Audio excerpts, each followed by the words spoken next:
So I'm Tizzie Hall and I am known for the book Save Our Sleep, or some people call the business Save Our Sleep, Tizzie Hall, or the International Baby Whisperer, depending on who you are.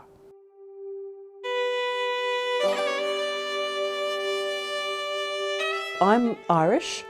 I was born in Dublin and lived in Ireland for most of my life until I moved to the United Kingdom to study. And then in 2002, I came to Australia backpacking and ended up staying here because I met my lovely husband Nathan, and we've got 3 children, Dara, Killian and Kieran. I first started helping parents with their baby's sleep when we got a random phone call in the middle of the night when I was about 9 years old, because a mum who I had walked with, who knew I understood her baby's cries, phoned wanting me to help her interpret her baby's cries. So it was really as early as the age of 9. The business started off as a hobby at first, and then one day I realised it could be more than a hobby. I loved helping parents get their sleep and helping parents get their babies sleeping through the night. And I loved how rewarding it was when they came and said I changed their life and changed their marriage and saved their sanity and saved their sleep. It wasn't until one day a dad sent me a thank you letter in the post with a cheque that I thought, wow, I could actually set this up as a business and be earning a living from it, as well as earning the happy, funny, fuzzy, happy feelings of the thank yous. People often ask me what made me want to write the book, or people often contact me to find out how to write a book. I didn't want to write the book.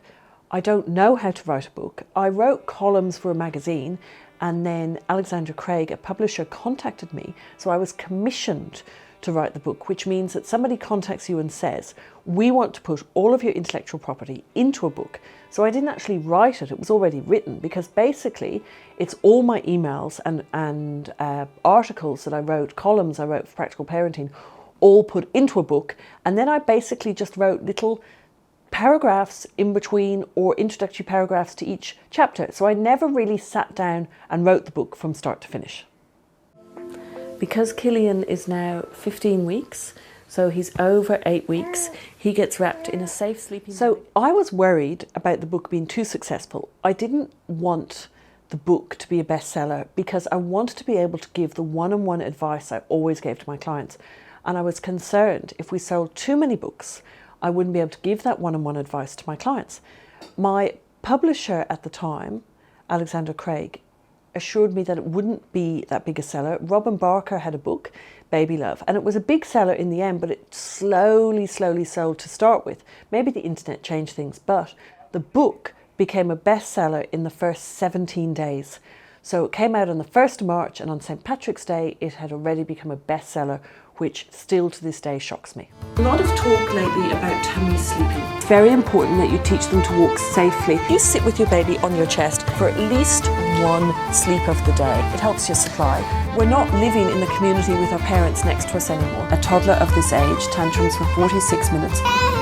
Mummy didn't want to put you in the buggy. You know, sometimes people are at the point where their marriages, they're just broken down, or they can't drive their car because they're falling asleep. And then they come to us and they say, got your book, read your book, follow the bedding guide, and I can't believe it, my baby slept.